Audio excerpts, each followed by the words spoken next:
everyone, the Disney Fairies franchise is back! It is tradition during any time of economic crisis for Tinkerbell to save us. If Disney brings back the movies, you know I'm right. But for now, I'm just thankful to have a new book. The last major Disney Fairies release was about 10 years ago, which is crazy because at one point you could not escape the Disney Fairies brand. Tinkerbell and her friends were just as popular as the princesses. Rosetta even has princess energy. I love my southern icon. So yeah! Book! Disney Fairies Bleak Watch Chronicles Tinkerbell and the Lost City was written by Zach Lauren Clark, and the cover is illustrated by... Ooh, I don't think I can say that. Khadija Khatib. Both talented people in their own right, but this is my introduction to these two. It also looks like this will be book one of many, so it won't be our last time seeing them. Bleak Watch Chronicles was published by Disney Press, who I have a small problem with. I've read quite a few of their young adult books, so This Is Love is my favorite. But while looking through their books, I noticed that the Queen's Chronicle series has AI covers that were maybe touched up by a real person, but I doubt it. Belle's isn't too bad, but Mulan, Aurora, and especially Jasmine... Ew!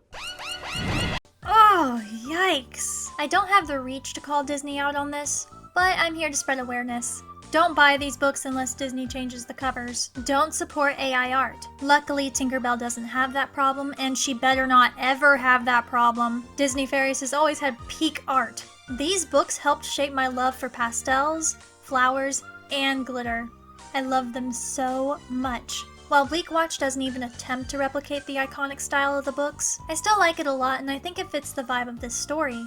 When you open the book, there's a map of Bleak Watch and character bios. There's one for Tinkerbell, Quinn, who uses they/them pronouns, win for my non-binary viewers, Oswald with a Z, Danvers and Darwin, Axel, Maddox, and King Bartleby. I am so excited for all of us to say hello once more to Tinkerbell and to meet this new cast of characters. Let's get our pixie dust and fly into this magical adventure. The story begins with a fairy who isn't Tinkerbell. Elmira, who didn't have a bio, rude, is trying to get to Neverland during a terrible storm and fails to land safely. Cut to Pixie Hollow. The fairies are preparing for the change from spring to summer. Early in the morning, Tinkerbell drags movie characters Clank and Bobble to the cove to search for lost things. During this search, Tink finds Elmira and some of what she's built. Elmira isn't wearing typical fairy clothes, and the flying machine she arrived on wasn't anything like Tinkerbell had seen. The materials weren't what fairies used, but rather what humans do. After getting some help from the healing fairies, Elmira wakes up. She's lost her voice, somehow, but she draws out what she needs from Tinkerbell. First drawing a tower, Tinkerbell figures out that she came from Big Ben. This confuses Tinkerbell, as fairies have never been born on the mainland, to her knowledge. They can travel there like they did in the third movie, or maybe Elmira was in exile like Zarina in the fifth movie. There are a lot of references to the movies, so we are definitely not in the book canon. Yet, the Disney Fairies timeline is a little weird. Still weak, Elmira manages to draw one last picture, a necklace. Tinkerbell thinks that Elmira has lost this necklace on the mainland, so Tink vows to get it back. In order to do this, she first needs to fix Elmira's flying machine. She reconnects the wings and makes some general repairs, despite not having much experience with human materials like copper. Once she fixes Elmira's machine, Tinkerbell plans her trip to the mainland. She knows her friends wouldn't approve of her going to the mainland by herself for this investigation.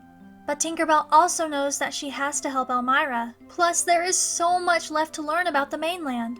In between the time of preparing for the season change and actually leaving for the mainland, Tinkerbell sneaks away and uses Elmira's machine to start her solo adventure. Although something I find weird is that Tinkerbell talks to the machine, but I assume it's not in a sentient way and more like the way people talk to their cars sometimes.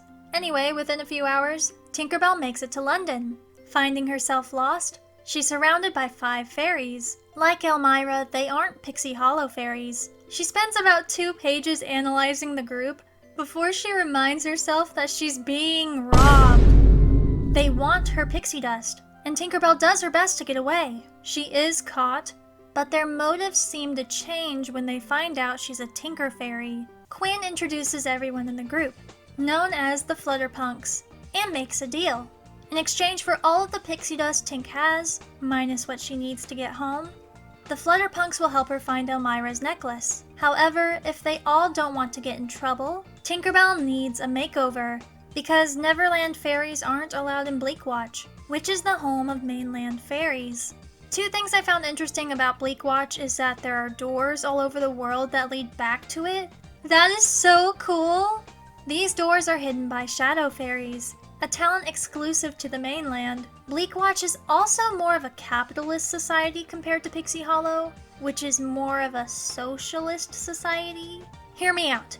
In Pixie Hollow, we see that supplies like fairy dust are controlled by designated leaders and distributed evenly between all fairies. In Bleakwatch, fairy dust is used as a form of currency, and they have to work to earn the very thing that allows them to function as fairies. This has created a class system in Bleakwatch where the majority of fairies are barely scraping by despite putting in countless hours of hard work, while the few elite have more than what they need. The story delves into this a lot more later.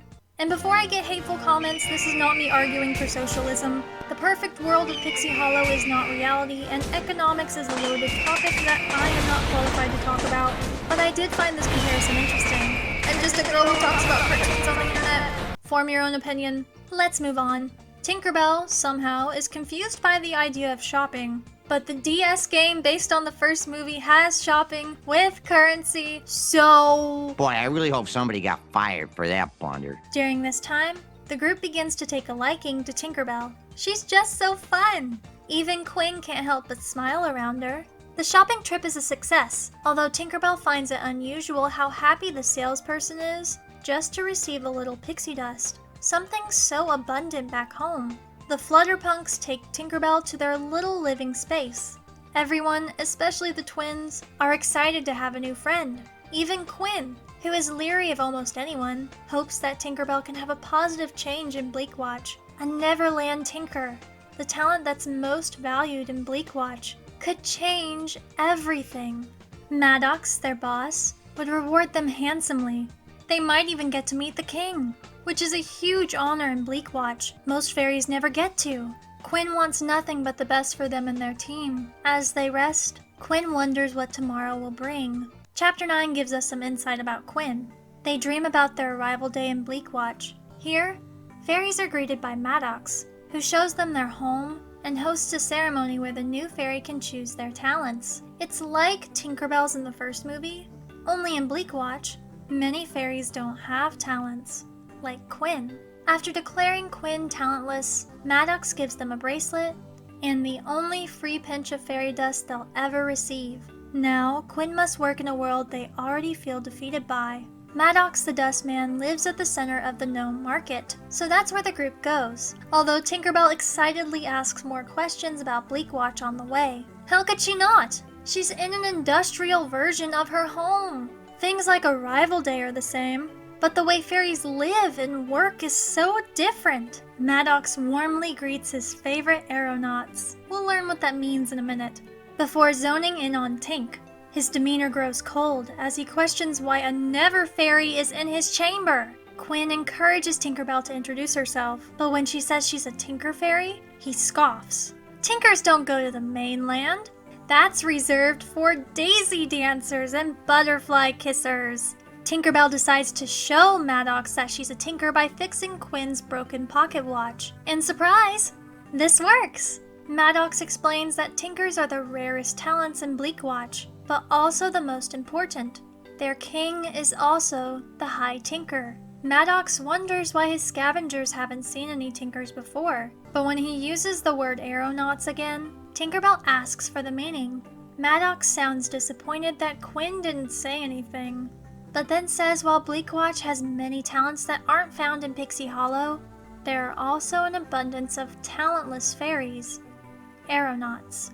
If shopping and magic doors were enough to blow Tinkerbell's mind, you bet that the mere mention of talentless fairies changes her entire worldview. How can one not discover their talent or be born with one? How can a fairy live a fulfilling life without a talent? Quinn shrugs and says that they just get by. That's all they can do. Bleakwatch isn't a society where the majority can thrive, only survive. I do want to mention that in the book canon there is a talentless fairy named Prilla. She later discovers her talents and has human-like mannerisms, which is very unique. I love Prilla, but like many of my favorite fairies, she was never in the movies, so I guess this point is irrelevant. Let's continue. Tinkerbell realizes she's facing a conflict that's opposite of what she faced in the first movie. Instead of her talent holding her back from a dream and having to change her circumstances, the Flutterpunks and the majority of Bleakwatch are being held back by their need to survive to even have a chance at finding their talents. She can't think of a solution as of yet, because Tink feels that she's missing some crucial details. Maddox has Tinkerbell forcefully taken away. She calls out to Quinn for help, but the entire group is frozen in fear and shame. The Flutterpunks will survive another day thanks to this betrayal, but at the cost of a new friend. We're now about halfway through the book, so let's take a commercial break. Don't go away. We'll be back with a Disney Channel movie.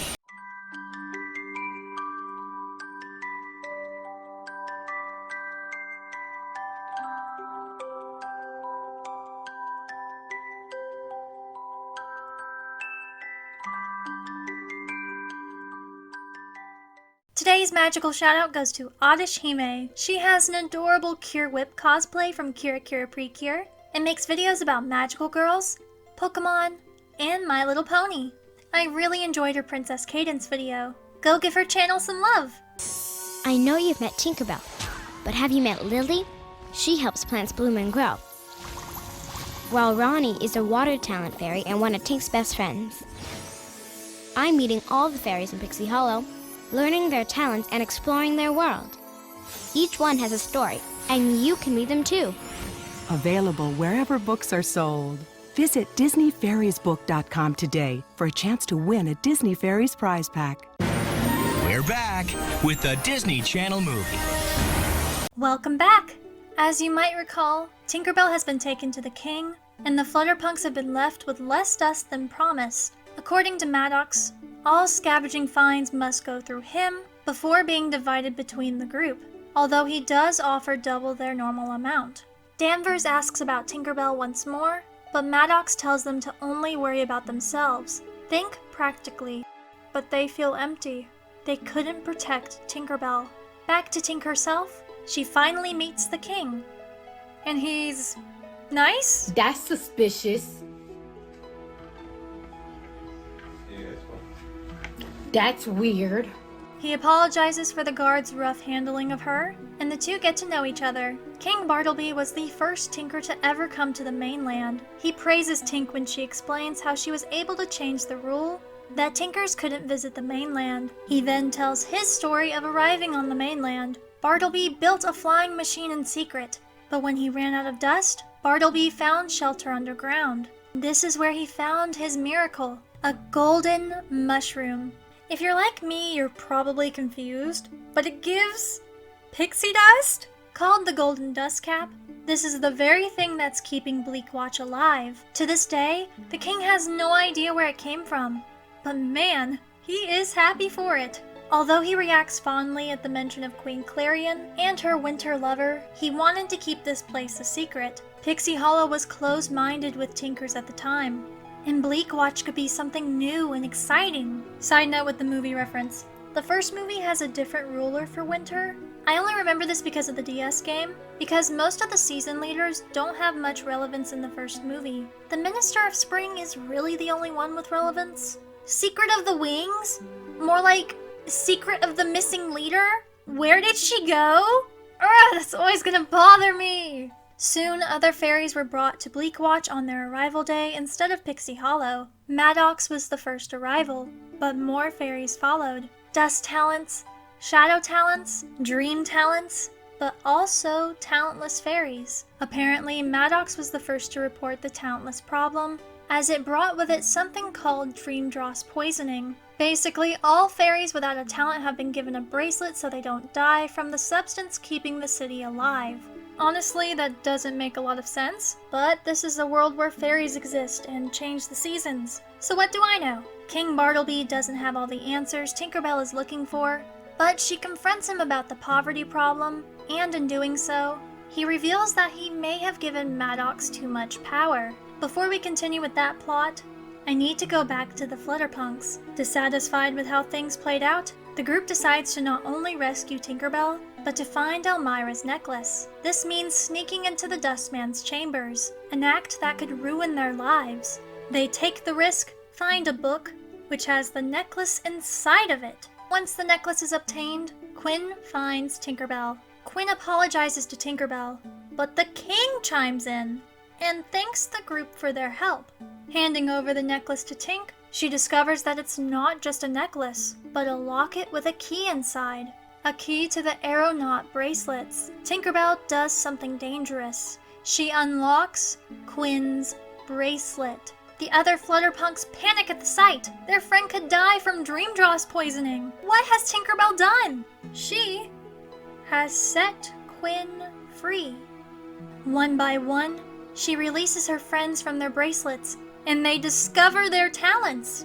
That feeling that something was missing from their lives is gone. Light, shadows, sparkling sister wings. Magic has come back to the Flutterpunks. We learn that the bracelets, made of iron, suppressed the fairies' magic. Maddox, on top of being in charge of fairy arrivals, was supposed to get rid of all the pure iron in Bleakwatch. Maddox has been hurting these fairies, and the king didn't question him for a moment, which is suspicious to me. How do you not know that someone you work so closely with is doing something so awful? Maybe pay attention to your kingdom instead of being huddled up in your room?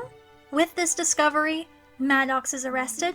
The king promises to take care of the Flutterpunks, and Tinkerbell must head home. With a happy goodbye to her new friends and some encouraging words to Quinn, who has yet to find their talent, Tinkerbell heads home.